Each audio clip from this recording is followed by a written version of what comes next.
My name is Maya Reyes. I'm 28 years old, and the sound of Victor's laughter still fills every room in this house. He wasn't laughing from joy. He was laughing at me.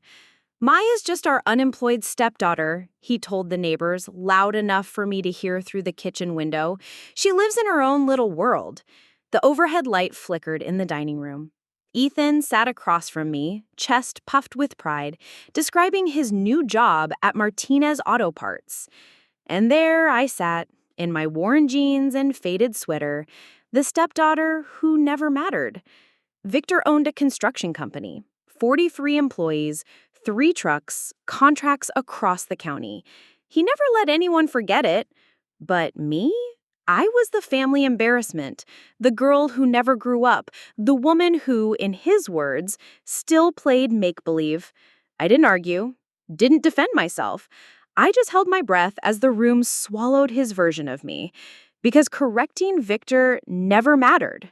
He had spent 18 years rewriting who I was until even I sometimes believed his story. Before we jump back in, tell us where you're tuning in from, and if this story touches you, make sure you're subscribed because tomorrow I've saved something extra special for you. What no one at that dinner table knew was that the unemployed stepdaughter picking at her mashed potatoes was a federal investigator cleared to review classified documents that shaped national security cases. But to Victor, I was still the 10-year-old who disappointed him by existing. It wasn't the first time Victor erased me. It was a pattern 18 years in the making. It didn't start at this dinner. It started the day he married my mother and decided I wasn't worth including in his new family story. Every birthday, every holiday, every time I tried to share something real about my life. "How was your day, Maya?" Clara would ask while setting plates. And when I mentioned work or training, Victor would cut in with a story about Ethan's accomplishments or his latest business deal. When I said I couldn't make Sunday dinner because of a case deadline, he rolled his eyes. More pretend work, I suppose. The words accumulated like small cuts. When I graduated high school with honors, he told relatives I was still figuring things out.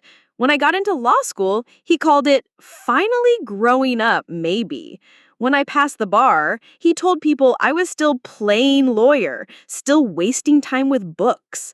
By the time I joined the federal prosecutor's office, he stopped mentioning me altogether.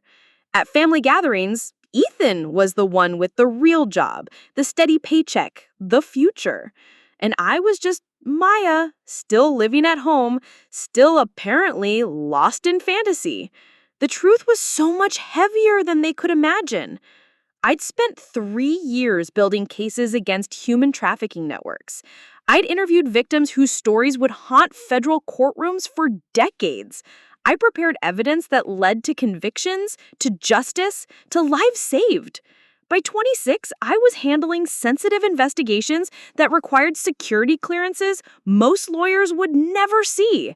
At 28, I wore a badge that opened doors in federal buildings across 3 states. But to my family, I was invisible. Or worse, a grown woman pretending her life mattered. The dismissal wasn't ignorance anymore. It was deliberate. Victor was rewriting my existence out loud until even strangers pitied me. When neighbors looked at me with that particular sadness reserved for adults who never launched, the lie cut deeper than any truth ever could. Tonight's dinner followed the same script. Ethan described his promotion to assistant manager with the reverence of someone announcing a Nobel Prize. Victor beamed, clapping his son on the shoulder. "That's my boy! Always knew you had it in you." I tried once, just once. "I had an interesting case today. A federal trafficking—" "Maya," Victor interrupted, his voice carrying that familiar edge of irritation. "Can we please have one family dinner without your fantasy stories?" Ethan snorted. "Still playing FBI agent, sis." Clara's fork paused halfway to her mouth. She looked at me with those apologetic eyes that never translated into words of defense. "Maya works very hard," she offered weakly. "At what?" Victor demanded. She sits in her room all day, comes and goes at weird hours, tells stories about important cases and federal this and federal that. When was the last time anyone saw a paycheck? When was the last time she contributed to this household? The encrypted phone in my pocket buzzed twice. Priority message. Probably Detective Alvarez with updates on the Gutierrez case, or maybe the U.S. Attorney's Office with questions about tomorrow's grand jury testimony. I let it buzz. I contribute, I said quietly. Victor laughed. That sound, like glass breaking in my chest. Contribute what? Stories? Maya, you're 28 years old. When are you going to stop pretend and get a real job? Ethan grinned. Maybe she can apply at Martinez Auto Parts. Think you could handle filing papers, Maya? Or is that too real for you? I looked down at my plate. The mashed potatoes had gone cold. My mother's cooking always went cold when Victor started his performances. I have a job. Where? Victor leaned forward like a predator scenting weakness. What company? Who's your boss? Where's your office? The questions came fast, designed to corner me. Because how do you explain that your office is wherever the case takes you? That your boss reports to the attorney general? That your work requires confidentiality agreements that make family dinners impossible? It's complicated, I said. Ethan laughed. It's imaginary. It's federal, I tried. It's fantasy, Victor snapped. Maya, this has gone on long enough. You're not a federal agent. You're not solving crimes. You're not saving the world. You're an unemployed woman living in your mother's house, and it's time you faced reality.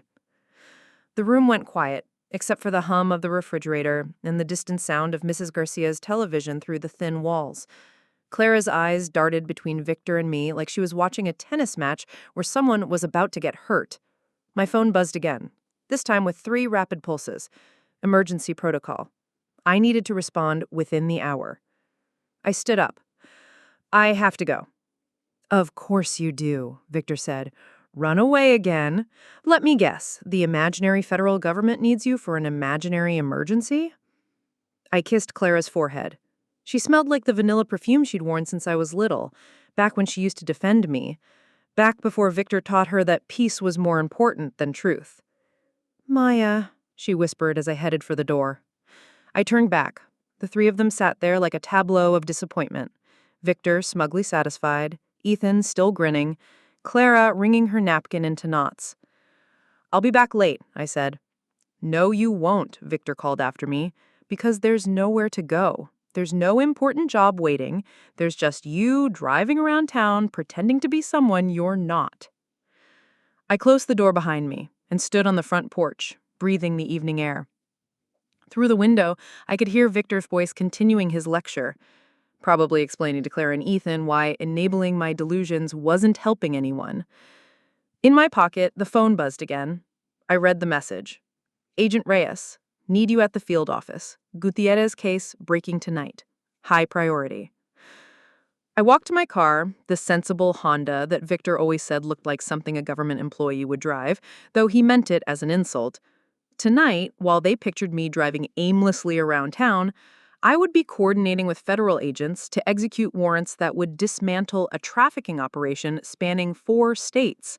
But tomorrow morning, I would sit at that same dinner table and listen to Victor tell Clara that I'd been out all night again, probably at some bar, definitely avoiding responsibility. The pattern would continue, because after 18 years, I'd learned something crucial. Truth doesn't matter when no one wants to hear it. The federal building looked different at night. Fewer people, more intensity. I badged through security and took the elevator to the 4th floor where Detective Alvarez was waiting with coffee and case files spread across 3 tables. Reyes, he looked up from a surveillance photo. Thanks for coming in. I know it was short notice. What do we have? This was the world where my voice mattered, where people used my last name with respect instead of disappointment, where someone asking for my opinion actually wanted to hear my answer. Gutierrez is moving tonight. Warehouse in San Pedro. Our UC says 3 vehicles, maybe 15 girls. Alvarez handed me a tablet with real-time intelligence. We need your legal assessment before we move. I scanned the surveillance reports, the intercepted communications, the carefully documented chain of evidence. This was what real work looked like. Lives hung in the balance.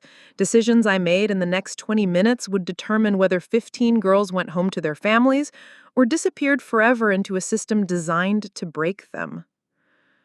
The warrant covers the warehouse, but not the adjacent buildings, I said, highlighting sections on the tablet. If they move the girls next door, we lose them. Can we expand the scope? I was already drafting the emergency request. Judge Martinez is still on duty. I can have an amended warrant in 30 minutes. Do it. This was respect. This was being needed for something that mattered. Detective Alvarez didn't care that I lived with my parents or drove a Honda or wore clothes from Target. He cared that I understood federal procedure well enough to put traffickers in prison and send girls home to their mothers. I called Judge Martinez's clique. This is Agent Reyes, Federal ID 47291. I need an emergency warrant expansion for case number 2024FC0847. The clerk knew my voice, knew I didn't call unless lives were at stake. While I worked, other agents prepared for the operation. They nodded when they saw me, included me in planning conversations, asked for my input on potential legal challenges. In this room, I wasn't Victor's disappointing stepdaughter. I was Agent Reyes, and my expertise could mean the difference between justice and failure. Warrant approved, I announced 40 minutes later. All adjacent structures included. Outstanding work, Alvarez said. Then to the team, Agent Reyes just saved this operation. If they had moved those girls to the next building, we'd be starting over. I should have felt proud. This was the kind of moment that made the long hours and difficult cases worthwhile. Instead, I felt the familiar hollowness that came from living two completely separate lives. In 6 hours, I would be back at Clara's kitchen table, listening to Victor explain why I needed to get serious about finding real employment. The raid was successful. 15 girls rescued, 7 traffickers arrested. Evidence seized that would support prosecutions in multiple jurisdictions. I spent the rest of the night processing legal documents and coordinating with other federal districts. Real work. Important work. Work that mattered to people whose names I would never know, but whose lives were fundamentally changed by what happened in that warehouse. At dawn, I drove home through empty streets. The Honda's radio played soft music while I thought about the girl who had thanked me in Spanish, tears streaming down her face as EMTs checked her for injuries. She was maybe 16, maybe younger. She would go home to her family because of decisions made in federal offices, because of warrants drafted in night shift emergency calls, because of work that Victor would never understand or value. I parked in the driveway next to Ethan's truck. The house was quiet. Victor and Clara were probably still asleep. Ethan had likely stumbled home from whatever bar would serve him despite his growing reputation for starting fights. I sat in the car for a few minutes, watching the sun come up over the neighborhood where I'd never quite belonged. Mrs. Garcia was already in her garden, watering plants that would bloom beautifully despite growing in questionable soil. She waved when she saw me, and I waved back. She thought I worked strange hours at some office job.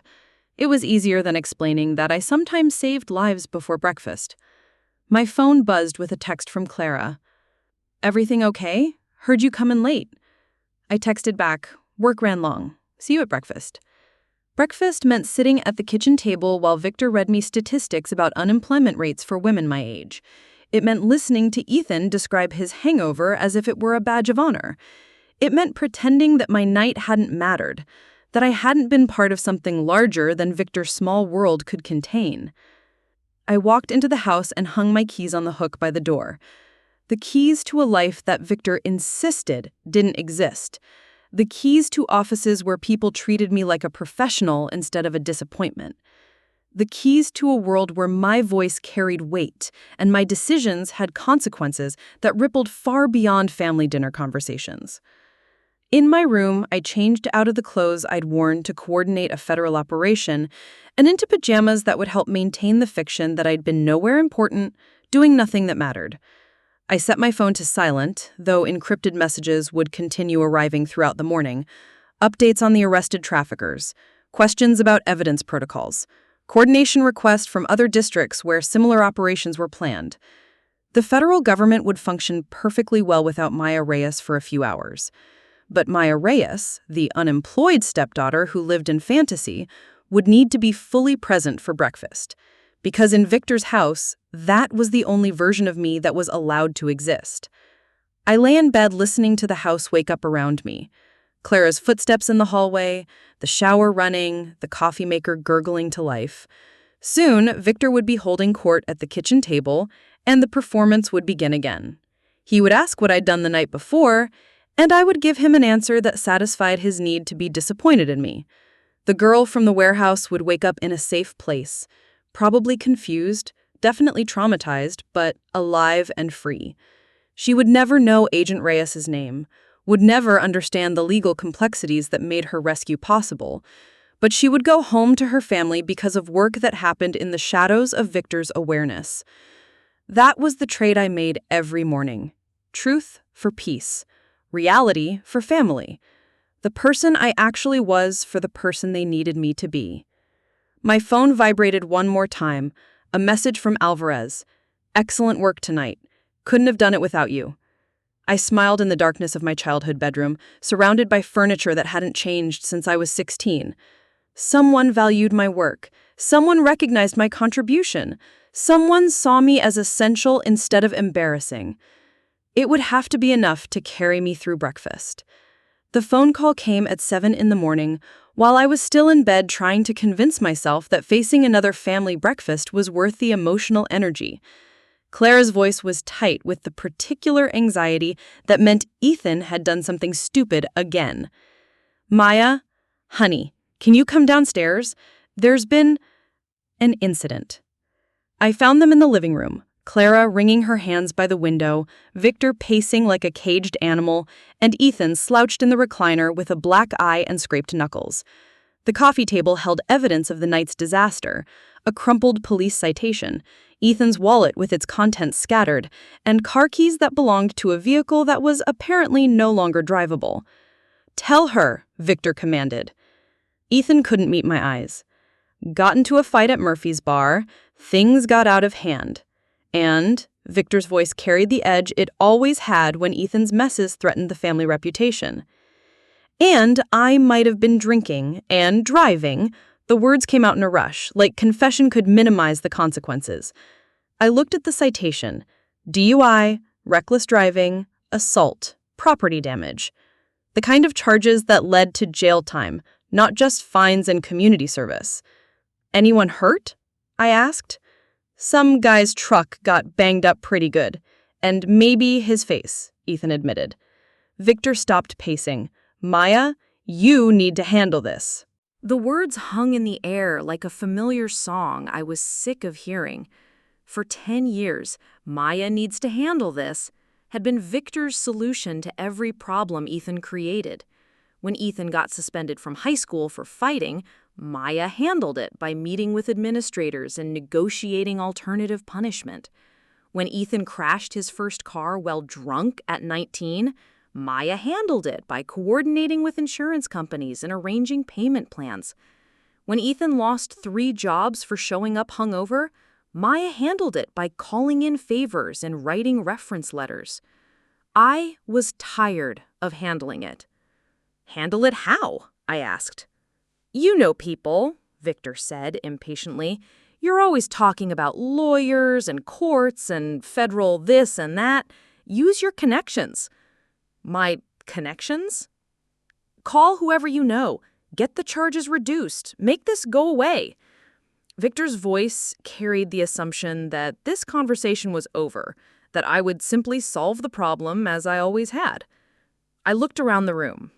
Clara avoided eye contact, staring out the window at Mrs. Garcia's garden. Ethan studied his hands like they held secrets.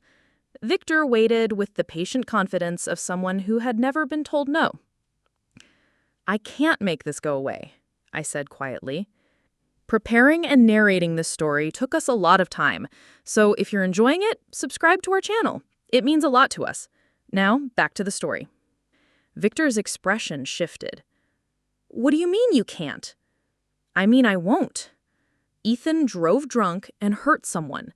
He needs to face the consequences. The silence that followed felt dangerous. Victor's face went through several colors: surprise, anger, something approaching rage. "Ethan made a mistake," Clara said softly. "Everyone makes mistakes." "Mistakes don't put innocent people in the hospital," I replied. "What if he'd hit a family? What if someone had died?" "But they didn't," Ethan said, finally looking up. "Nobody died. It was just a bar fight that got out of hand." "You drove drunk, Ethan. You could have killed someone." Victor stepped closer, using his height to intimidate me the way he had since I was 10 years old. "Maya, you're going to fix this, like you always do." "No." The word came out steadier than I felt. Years of federal training had taught me to remain calm under pressure, but family pressure was different, more personal, more designed to find the specific places where I was still that 10-year-old kid who just wanted to belong. "No." Victor's voice dropped to the register that meant real trouble was coming. "He broke the law.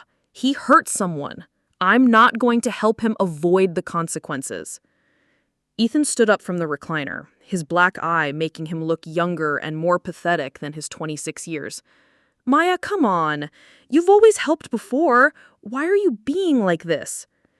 "Because I'm tired of cleaning up your messes." "They're not messes. They're family problems, and family solves them together. Family doesn't ask me to obstruct justice." The words were out before I could stop them. Victor's face went completely still, the way it did right before he exploded. "Obstruct justice? Is that what you think we're asking you to do?" "I think you're asking me to use professional connections to help Ethan avoid responsibility for driving drunk and assaulting someone." "I'm asking you to help your brother." "Stepbrother," I corrected automatically. That was the wrong thing to say. Victor's calm evaporated like water on hot pavement.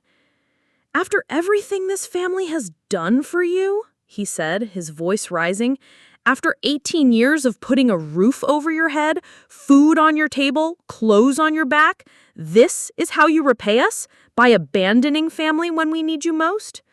"I'm not abandoning anyone. I'm refusing to break the law." "What law?" Ethan demanded. "You're not a real lawyer, Maya. You don't work for any real law firm. Stop pretending you're someone important." The familiar dismissal hit like a slap.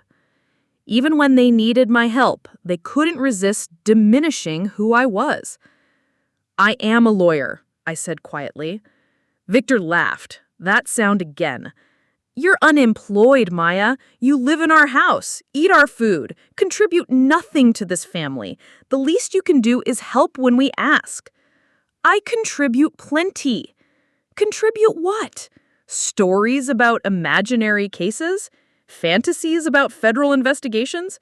Victor was building to one of his lectures, the kind that usually ended with me apologizing and agreeing to whatever he wanted. "Maya, it's time to grow up. Stop playing pretend and start acting like a member of this family." My phone buzzed in my pocket. Probably Alvarez with updates on last night's operation. Probably questions about evidence protocols or witness protection arrangements. Probably real work that affected real lives. "I have to take this," I said, reaching for my phone. Victor's hand shot out and grabbed my wrist. Not hard enough to leave marks, but firm enough to make his point. "No, you're going to sit down and figure out how to help your brother. The imaginary federal government can wait." I looked around at his hand on my wrist. In federal training, they teach you to assess threats quickly. Distance to exits, potential weapons, likelihood of escalation. Victor wasn't trained as a fighter, but he was bigger than me, angrier than I'd seen him in years. And we were in his house, where Clara and Ethan would support whatever story he decided to tell. "Let go of me," I said. "When you agree to help Ethan." "I'm not going to help him break the law." Victor's grip tightened, You're going to help him because he's family, because that's what family does, because after 18 years of charity, you owe us. Charity. The word hit harder than his grip on my wrist. 18 years of being reminded that I was a burden, a favor, a child who never quite earned her place at the table. I don't owe you anything, I said. That was when Victor's control snapped completely. That was when 18 years of careful restraint finally broke. That was when the man who had spent nearly 2 decades systematically diminishing me decided that words were no longer sufficient. His other hand came up fast, and I realized that all those years of psychological abuse were about to become something much more dangerous. "Victor, don't," Clara said from the window, but her voice was weak, uncertain, the sound of someone who had forgotten how to stop what was coming. But Victor was past listening, past reason, past the careful control that had allowed him to torture me psychologically for 18 years without ever quite crossing the line into physical violence. The line he was about to cross now. And for the first time in my adult life, I realized that truth and consequences were about to collide in a way that would change everything. The federal investigator and the dismissed stepdaughter were about to become the same person, whether my family was ready for that reality or not. The first blow caught me across the face before I could react. The sound echoed through the living room like a gunshot, and Clara's scream seemed to come from very far away. I stumbled backward, tasting blood, my hand automatically rising to my cheek where Victor's wedding ring had left a cut. "Victor, stop!" Clara's voice was high and panicked, but she didn't move from her position by the window. I looked up at him, this man who had spent 18 years diminishing me with words, now crossing into territory we'd never navigated before. His face was flushed red, his breathing heavy, and in his eyes I saw something I'd never seen directed at me: pure hatred. "You ungrateful little bitch! After everything I've done for you, everything this family has given you?" The second blow was harder, a backhand that sent me stumbling into the coffee table. Ethan's citation and scattered wallet contents went flying as I caught myself against the edge, my ribs screaming where they'd connected with the wood. "Dad, maybe," Ethan started, but Victor rounded on him. "Shut up! This is your fault for being weak, and hers for being selfish." He turned back to me, his fists clenched. 18 years I've fed you, housed you, treated you like my own daughter, and this is how you repay me? By abandoning family when we need you most?" I straightened slowly, wiping blood from my mouth. Federal training had taught me de-escalation techniques, but nothing in the manual covered domestic violence when the perpetrator was your stepfather and you were trapped in his living room. "I'm not abandoning anyone," I said quietly. The third blow was a punch to my stomach that doubled me over, gasping for air. Clara was crying now, making small, helpless sounds, but still not moving, not intervening, not calling for help. "Responsibility?" Victor's voice was getting louder with each word. "You want to talk about responsibility? You live in my house rent-free, you eat food I pay for, you drive a car I helped you buy, and when your family needs you, you turn your back on us?" I tried to stand, but he shoved me back down onto the couch, hard.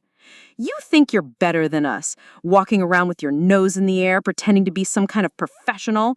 But you're nothing, Maya, nothing but a burden this family has carried for 18 years. He hit me again and again. Each blow punctuated his words, each word designed to cut deeper than his fists. "You are nobody special."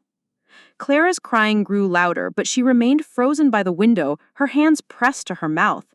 Ethan sat in his chair looking pale and shocked, but he didn't move either, didn't try to stop his father, didn't call for help, just watched as the man who had protected him his entire life beat the stepsister who spent years cleaning up his messes. The beating seemed to last forever, but probably took less than 5 minutes.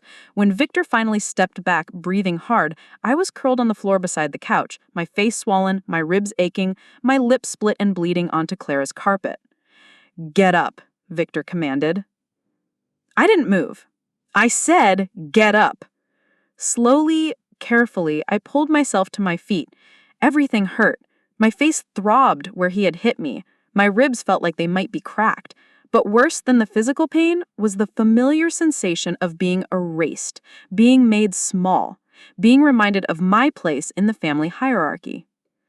Now, Victor said, his voice returning to its normal register, as if nothing had happened, you're going to call whoever you need to call to help Ethan, and you're going to do it with a smile.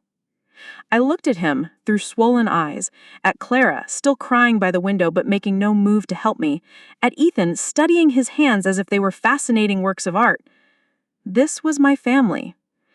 These were the people who claimed to love me, to have sacrificed for me, to deserve my loyalty in return for 18 years of shelter and food and conditional acceptance. No, I said. Victor's face darkened again. What did you say? I said no. My voice was steadier than I felt. I won't help Ethan avoid consequences for driving drunk and hurting someone. Maya, Clara started, but Victor cut her off. Fine, he said. If that's how you want to play this, then you can get out. Tonight. Pack your things and leave my house. Victor, please, Clara tried again. No. His voice was final. She's made her choice. She values strangers more than family. She can go live with the strangers. I wiped blood from my mouth and looked around the room one more time, at the furniture I'd grown up with, at the family photos on the mantel that showed Victor and Clara and Ethan, with me always positioned slightly apart, never quite centered, never quite belonging. I'll pack my things, I said quietly. As I headed toward the stairs, I could hear Clara crying harder. I could hear Ethan asking his father if maybe this was going too far. I could hear Victor explaining that some lessons had to be learned the hard way. What none of them could hear was the sound of a life finally, irrevocably changing course. In my room, as I packed clothes into a duffel bag, my phone rang. Detective Alvarez. Reyes? We need you to come in early today. The prosecutor wants to review your witness testimony before... He stopped. Are you okay? You sound different. I touched my swollen lip, tasted blood. I'm fine. Just had a family discussion. There was a pause. Alvarez was a good detective. He heard things other people missed. Maya, he said carefully, if you need help, I need to find a new place to live. But other than that, I'm fine. Another pause. Okay, but if that changes... I know. I'll see you at the office. I hung up and continued packing. When I was done, I looked around the room that had been mine for 18 years. Nothing here belonged to me anymore. Nothing here ever really had. Downstairs, Clara was still crying. Victor was lecturing Ethan about the importance of family loyalty. Nobody looked up when I carried my bag to the front door. Maya, wait! Clara called as I reached for the doorknob. I turned back. She stood in the doorway to the living room, tears streaming down her face, wringing her hands the way she always did when Victor's anger made her nervous. He didn't mean it. He's just upset about Ethan. He'll calm down and everything will go back to normal. Normal. Where I was dismissed and diminished and erased, but never quite beaten. Where I contributed everything and received nothing but was expected to be grateful for the privilege. Normal isn't good enough anymore. I walked out into the morning air, carrying everything I owned in a single duffel bag. Behind me, the house fell silent except for Clara's muffled sobs. I had nowhere to go, no plan beyond getting away from Victor's fists and his poisonous words. But for the first time in 18 years, I was free to be whoever I actually was, instead of whoever they needed me to be. The truth was about to catch up with all of us, and when it did, Victor would learn exactly who he'd been beating, exactly who he'd been erasing, exactly who he'd thrown away. Mrs. Garcia was watering her garden when the police cars arrived. I watched from my Honda, 3 blocks away, as 2 patrol units pulled up to the house where I'd lived for 18 years.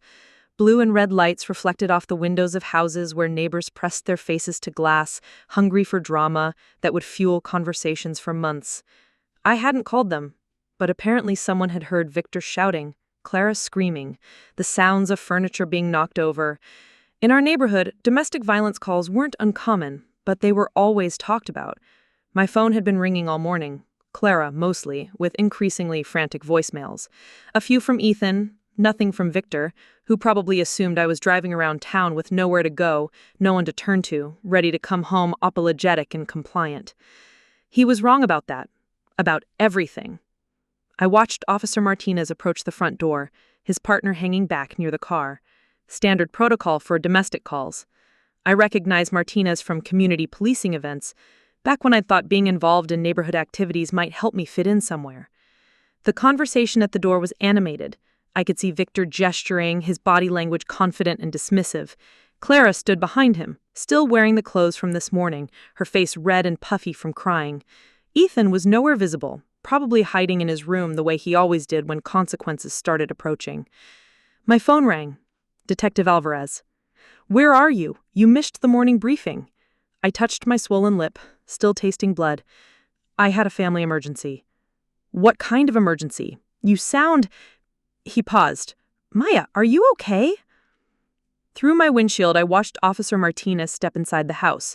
His partner remained outside, speaking into his radio. "I'm fine," which is only partly true.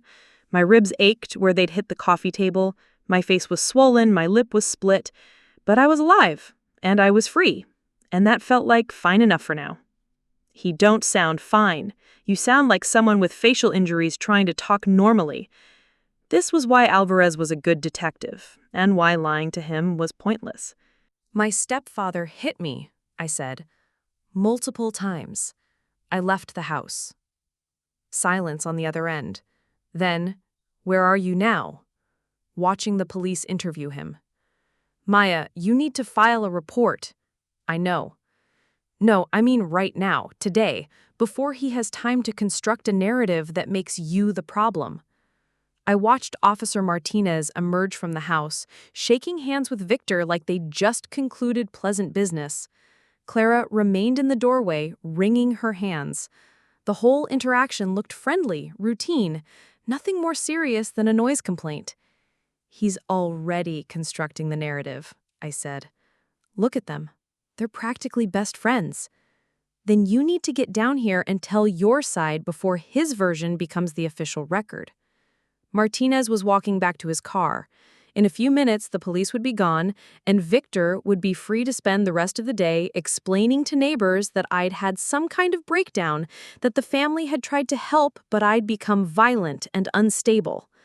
"I'll be there in 20 minutes, I said. The downtown police station smelled like industrial disinfectant and burnt coffee. Officer Martinez wasn't there. He was probably still making rounds, but the desk sergeant took my information and assigned me to Detective Patricia Vega, a tired-looking woman with intelligent eyes and a stack of case files that suggested domestic violence was a regular part of her job.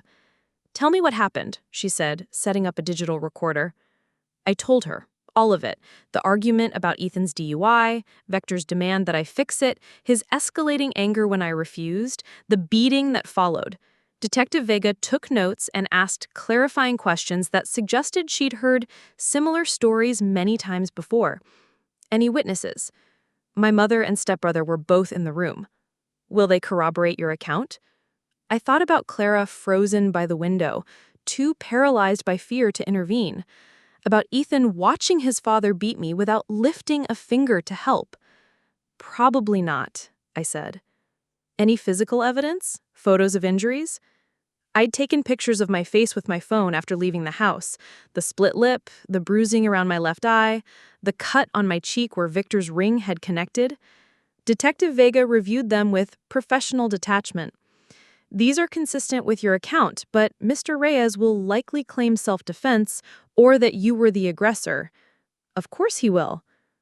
"Maya, I have to ask, do you have a history of mental health issues, substance abuse, anything he might use to discredit your testimony?"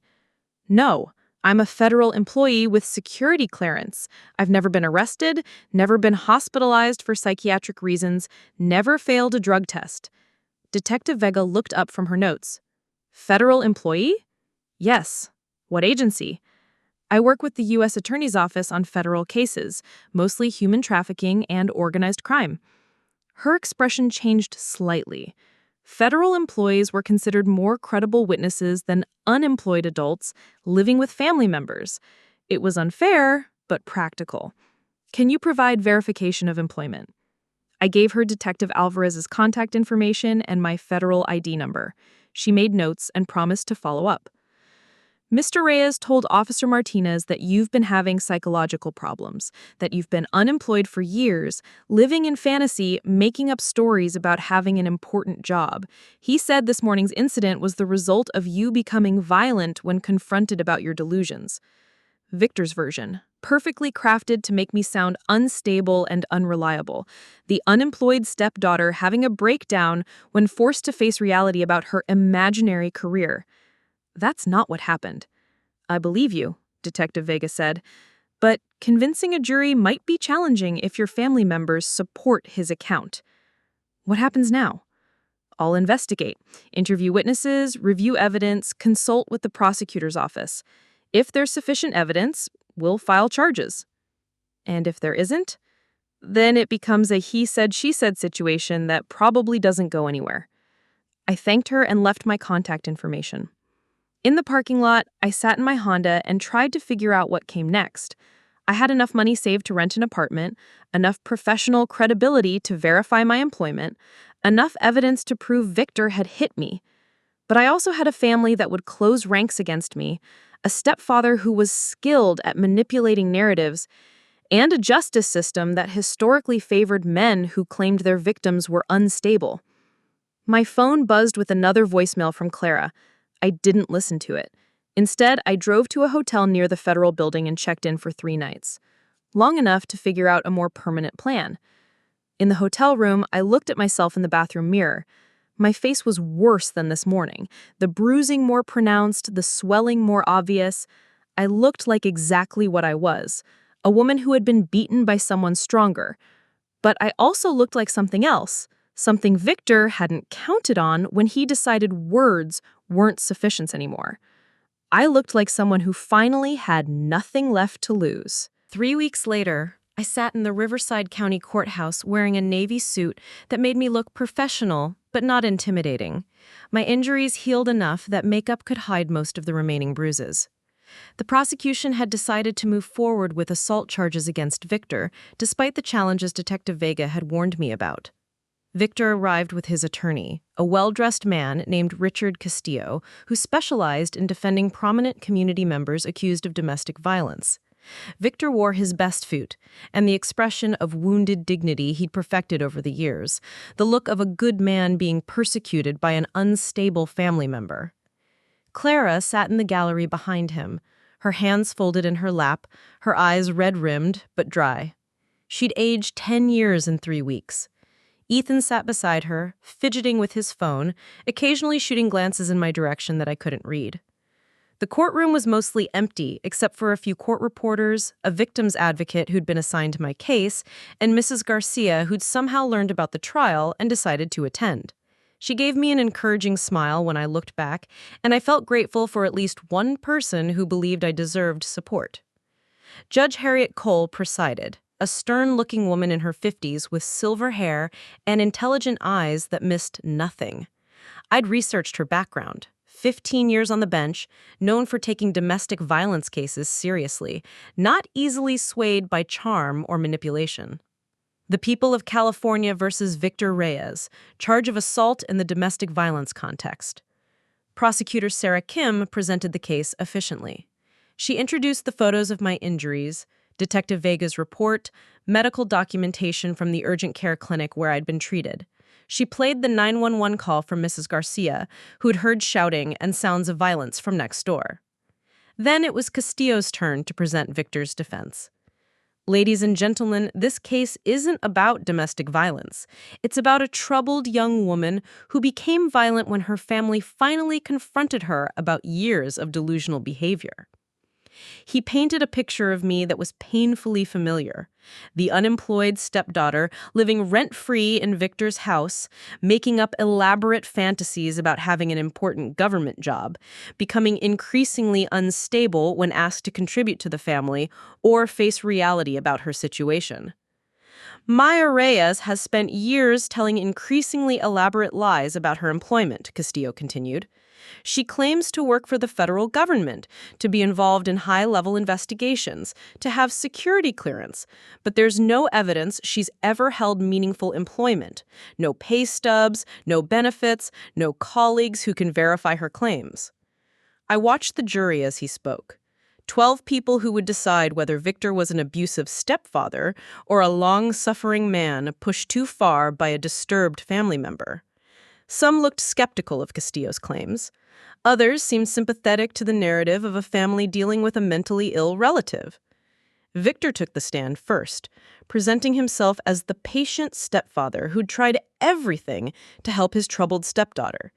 He spoke about my refusal to contribute financially to the household, my strange hours and secretive phone calls, my elaborate stories about federal cases and government work. "I never wanted to hurt Maya," he said, his voice breaking slightly. "But when she became violent that morning, when she started hitting me and threatening Ethan, I had no choice but to defend my family." It was a masterful performance. Concerned father, protecting his family from an unstable relative who'd finally become dangerous. Ethan testified next, supporting his father's version. He described years of increasingly erratic behavior from me, my refusal to help with his legal troubles, my violent outburst when confronted. "She just snapped," he said, looking directly at the jury. "One minute we were talking, and the next minute she was screaming and throwing things. Dad tried to calm her down, but she kept attacking." Under cross-examination, Prosecutor Kim pressed him about the specifics. Had she seen him throw the first punch? How exactly had the violence started? But Ethan stuck to his story, claiming self-defense for his father. Clara's testimony was the most painful to watch. She took the stand reluctantly, her hands shaking as she swore to tell the truth. "Maya has always been difficult," she said. "She tells stories, makes up things about having an important job. We've tried to help her, but she gets angry when we question her about it."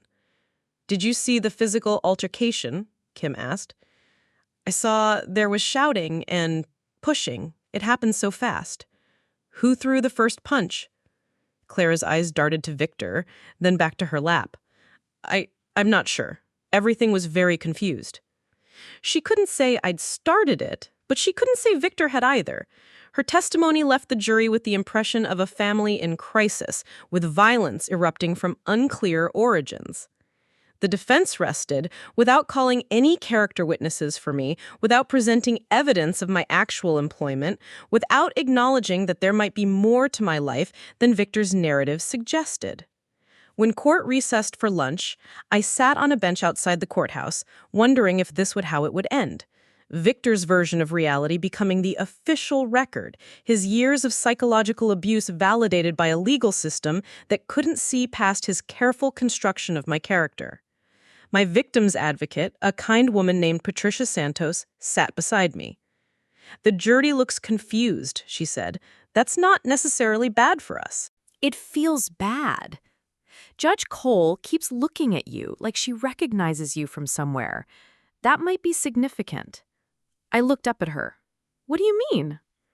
"I mean, judges remember faces, especially in cases involving federal law. If you've actually worked the cases you claim to work, she might have seen you in her courtroom before." For the first time in weeks, I felt something that might have been hope. The afternoon session would determine everything. Either Victor's carefully crafted lie would become legal truth, or something would happen to reveal who I actually was. I just had to hope that 18 years of being erased wouldn't be enough to make me disappear completely. The prosecution calls Detective Luis Alvarez. I watched Alvarez walk to the witness stand with his characteristic steady confidence. He wore his best suit and the same professional demeanor that made federal prosecutors trust his testimony in complex cases. Victor's attorney, Castillo, looked slightly puzzled. Alvarez wasn't on their witness list. "Detective Alvarez," Prosecutor Kim began, "how do you know the victim, Maya Reyes?" "I've worked with Agent Reyes on multiple federal investigations over the past 3 years." The word agent hung in the courtroom air like a small explosion. Several jury members sat up straighter. Victor's confident expression flickered. Agent Reyes? Kim repeated for emphasis. Yes. Maya Reyes is a federal investigator assigned to human trafficking and organized crime cases. She holds top-secret security clearance and has been instrumental in several high-profile prosecutions. Castillo objected. Relevance, Your Honor? Judge Cole looked thoughtful. The defense has made the victim's employment status central to their case. I'll allow it. Alvarez continued. Agent Reyes coordinated the federal response in People v. Gutierrez, a trafficking case that resulted in 17 convictions. Her legal analysis was critical to securing those convictions. I watched Victor's face carefully. The confident patriarch was being replaced by something more uncertain. His eyes darted between Alvarez and his attorney, looking for guidance that wasn't coming. Has Agent Reyes ever demonstrated the unstable or delusional behavior described by the defense? Objection. Calls for speculation. I'll rephrase, Kim said. In your professional experience with Maya Reyes, how would you describe her mental state and professional competence? Agent Reyes is one of the most disciplined and reliable investigators I've worked with. She's clear-headed under pressure, thorough in her analysis, and trusted with sensitive federal matters. Nothing about her behavior has ever suggested psychological instability. Castillo's cross-examination was aggressive but ineffective. Alvarez had impeccable credentials and no reason to lie. Every question about my professional record received detailed answers that contradicted Victor's narrative. Isn't it possible, Castillo asked desperately, that Miss Reyes has been deceiving you about her background? Federal security clearances require extensive background investigations. You can't fake your way into classified work. Judge Cole was studying me intently now, her brow furrowed in concentration. She looked like someone trying to remember where she'd left her keys. Agent Reyes has briefed federal prosecutors in this courthouse, Alvarez continued. She's testified in federal trials. Her work has saved lives. The courtroom felt different when Alvarez finished. The jury looked confused, reassessing everything they had heard. Clara stared at me with something approaching shock. Ethan had gone pale. Victor leaned over to whisper urgently to Castillo, but his attorney looked like a man whose entire strategy had just collapsed. Judge Cole called for a brief recess. As the courtroom cleared, she remained at her bench, studying legal documents with intense concentration. When court resumed, her demeanor had changed completely. "Miss Reyes," she said, addressing me directly, "please approach the bench." Prosecutor Kim and Castillo joined me at the sidebar, both looking uncertain about this unusual development. "Miss Reyes," Judge Cole said quietly, "weren't you the federal prosecutor who presented evidence in the Morrison corruption case 3 years ago?" My heart stopped. "Yes, Your Honor." "I thought I recognized you. You exposed a network of municipal corruption that led to 19 indictments, including 2 city council members." "That's correct." Judge Cole turned to the attorneys. "Gentlemen, I've presided over cases where Miss Reyes has represented the federal government. She's appeared in my courtroom multiple times as a prosecutor and investigator." Castillo's face had gone ashen. "Your Honor, if there's some question about the victim's credibility—" "There's no question," Judge Cole said firmly. "I am stating for the record that Maya Reyes is a respected federal investigator whose work I have personally witnessed in multiple federal cases." The silence was deafening. Victor stared at me like he was seeing a ghost. Ethan's mouth hung open. Clara had pressed her hands to her face, tears streaming between her fingers. "Your Honor," I said quietly, "I can provide federal ID and case documentation if needed. That won't be necessary. Your professional credibility speaks for itself." The revelation rippled through the courtroom like an earthquake. Victor's carefully constructed narrative, the unemployed stepdaughter living in delusion, had just been obliterated by judicial testimony. Castillo requested another recess, probably to advise Victor that the case was now unwinnable. When they returned, Victor looked like a man whose entire world had collapsed around him. "The defense rests," Castillo announced weakly. Victor couldn't handle it. As the prosecution began closing arguments, summarizing the evidence of assault and the credibility of witnesses, Victor started making small sounds of distress. His careful composure was cracking like ice in spring. "This is impossible," he muttered, loud enough for nearby jury members to hear. Castillo placed a warning hand on his client's arm, but Victor shook it off. "She's been lying to us for years," he said, his voice rising, "living in our house, eating our food, pretending to be someone she's not." "Mr. Reyes," Judge Cole warned, "you will remain silent or be removed from my courtroom." "Pretending?" Victor's voice cracked. "You're telling me she's actually—" He looked at me with wild eyes. "How could you not tell us? How could you let us believe?" "Mr. Reyes, final warning." But Victor was beyond warnings. 18 years of absolute control were dissolving in real time, and he couldn't process the reality that the daughter he'd systematically diminished was more accomplished than he had ever been. "I gave her everything," he shouted, standing up. "A home, a family, everything. And she repays me by lying, by deceiving us, by—" "Bailiff," Judge Cole said calmly. "She made us look like fools," Victor was screaming now, his mask of respectability completely gone. "She sat there for years, letting us think she was nothing, letting me—" The bailiff was moving toward him, but Victor kept talking, his voice breaking with something that sounded like grief. "I didn't know," he said, and for the first time in 18 years, he sounded genuinely lost. "I didn't know who she was." Clara was sobbing openly in the gallery. Ethan sat frozen, staring at his hands. The jury watched in fascination as the controlled patriarch of the defense's narrative revealed himself as exactly the kind of man who would beat a woman for defying him. "She let me hit her," Victor whispered as the bailiff reached him. "She could have stopped me. She could have told me who she was." "That's enough," Judge Cole said firmly. "Remove Mr. Reyes from the courtroom." As Victor was escorted out, still muttering about deception and lies and not knowing, Clara approached me for the first time since the trial began. "Maya, I'm so sorry. I didn't know. I should have protected you."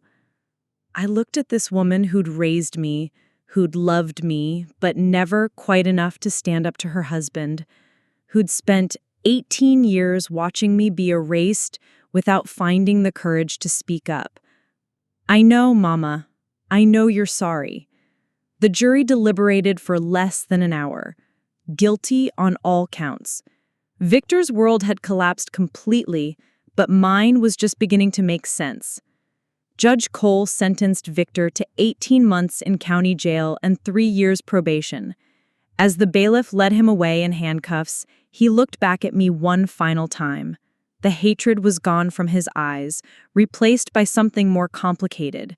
Confusion, maybe, or the dawning recognition that he'd spent 18 years diminishing someone who had never needed his approval to be extraordinary. I walked down the courthouse steps into afternoon sunlight, carrying myself differently than I had 3 weeks ago. Not with the defensive hunch of someone expecting to be dismissed, but with the steady posture of someone who finally owned her complete story. Mrs. Garcia waited by her car, having stayed for the entire verdict. She hugged me carefully, mindful of injuries that were still healing. She said, "I always knew you were special, mija. Always knew you were going places." I said, "Thank you for calling the police that morning, for believing it mattered." "Of course it mattered. You matter." Clara approached hesitantly, looking older and more fragile than I remembered. She'd aged years in the weeks since I had left the house, since the truth had finally emerged from the shadows where I'd kept it hidden. "Maya, I know I have no right to ask, but is there any chance we could talk? Maybe try to—" "To what?" Mama, to be a family again, to start over, now that I know who you really are. I looked at this woman who had loved me imperfectly for 18 years, who had chosen silence over courage, peace over protection, who had watched me be systematically erased without finding the strength to speak up until a judge forced the truth into daylight. I am who I always was. The only difference is that now you can't pretend otherwise. Clara's face crumpled. I was scared, Maya. He was so angry all the time, and I thought if I just kept quiet, if I didn't make waves. I know you were scared, but I was scared too, and I was just a child when it started. She nodded through her tears. I failed you. I know I failed you. Yes, I said, because anything else would have been a lie. You did. We stood there on the courthouse steps, two women who had survived the same house but lived completely different experiences within it. Clara had chosen complicity for survival. I had chosen secrets for sanity. Neither strategy had served us very well in the end. Maybe someday we can try again, I said finally, but not now. Not yet. I understand. She wiped her eyes. I'm proud of you, though. I should have said that years ago, but I'm saying it now.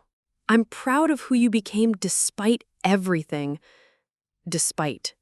Not because of her love or Victor's challenges or the family support. Despite all of it. Ethan emerged from the courthouse, looking lost and much younger than his 26 years. He approached cautiously, probably expecting anger or recrimination. Maya, He stopped, shook his head. I don't know what to say. I had no idea that I actually had a real job? That I wasn't living in fantasy? Yeah. He couldn't meet my eyes. I'm sorry. For not believing you, for not stopping him, for all of it. You could have stopped believing his version of me anytime, I said. You could have asked questions, done research, shown curiosity about your stepsister's actual life. I know, I was lazy, and maybe I liked thinking you were the screw-up instead of me. At least he was honest. It was more than I had expected. What happens now? He asked. With Dad in jail, with the house, with everything? Now you figure out how to be responsible for your own messes, I said. No more big sister to clean up after you. No more father to make your problems disappear. He nodded miserably. I deserve that. Yes, you do. I walked to my Honda, the same sensible car that Victor had mocked as government-issued. Tomorrow, I would return to federal offices where people valued my expertise, trusted my judgment, sought my input on cases that mattered. I would continue building prosecutions against human traffickers, helping victims find justice, using my voice to protect people who couldn't protect themselves. But tonight, I would drive to the apartment I'd rented with my own money, eat dinner I'd bought with my own paycheck, and sleep in a bed where no one could diminish me, dismiss me, or pretend I didn't exist. The truth was finally public, undeniable, legally certified. Victor's version of Maya Reyes, the unemployed failure living in delusion, had been replaced by judicial recognition of who I actually was. I started the car and pulled away from the courthouse, leaving behind 18 years of systematic erasure. In the rearview mirror, I could see Clara and Ethan standing together on the steps. Two people who would have to learn how to live with the reality of who I'd always been. My phone buzzed with a text from Detective Alvarez.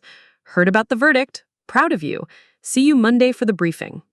Real work, real colleagues, real recognition for real accomplishments. For the first time in 18 years, all my worlds had become one world. The world where Maya Reyes mattered, contributed, and could not be erased by people who preferred their own version of her story. I drove toward my future, finally free to be completely myself in all areas of my life, carrying the knowledge that my strength had never been about their acceptance. It had been about refusing to accept their version of who I was supposed to be. The girl who had dreamed of becoming a lawyer had become one, despite everything. And now, finally, everyone knew it. My name is Maya Reyes. I'm 29 years old, and I no longer live two lives. The apartment I rent sits 12 miles from the house where I grew up, but it might as well be on another planet. Here, federal case files spread across my dining table don't need to be hidden. Here, encrypted phone calls happen in daylight. Here, the woman who briefed senators yesterday can exist in the same space as the woman who makes coffee this morning. Victor serves his sentence in county lockup. Clara sends birthday cards I don't always answer. Ethan found work at a different auto shop, one where his father's reputation couldn't smooth his path. He's learning responsibility the way most people do, through consequences. Detective Alvarez and I closed the Henderson case last month. 7 convictions, 43 victims returned to their families.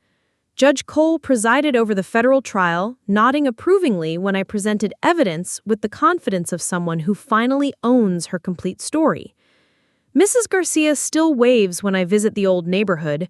She tends her garden where flowers bloom despite questionable soil, and I think she understands something about resilience that took me years to learn. The truth about family isn't that blood creates loyalty. The truth is that some people earn the right to know you completely, and others forfeit that privilege through their choices. I've built a life where expertise matters more than approval, where credibility comes from competence rather than compliance, where my voice carries weight because I've proven it deserves to.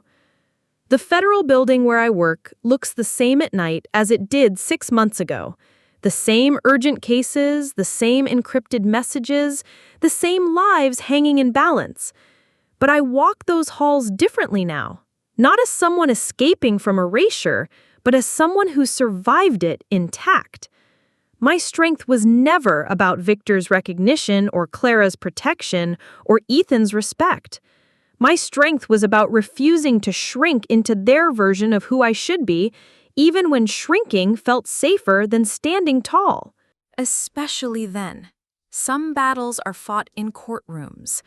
Others are fought at kitchen tables, in living rooms, in the quiet spaces where families either nurture or diminish the people they claim to love. I won both kinds of battles, not because I was perfect, but because I was persistent. Truth, it turns out, is patient. It waits in shadows and encrypted files in federal offices until the moment arrives when it can no longer be denied. When that moment comes, it changes everything. I am Maya Reyes, federal investigator, survivor, woman who refused to disappear, and finally, completely, undeniably myself. Up next, you've got 2 more standout stories right on your screen. If this one hit the mark, you won't want to pass these up. Just click and check them out. And don't forget to subscribe and turn on the notification bell so you don't miss any upload from us.